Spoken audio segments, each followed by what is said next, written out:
Downloading anything to a Garmin GPS is actually really simple.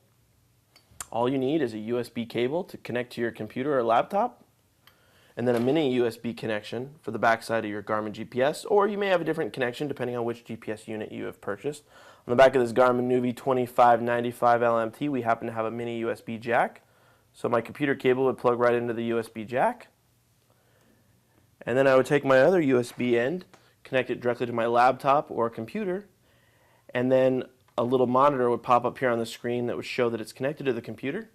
and it would give me some options on how to transfer files. I can go onto my dashboard Garmin.com account under my dashboard, and I can transfer voices and music and update my maps and other things that I can transfer to the computer. So, that's how you download anything really to a Garmin, is you just have to have that cable that connects it to a computer.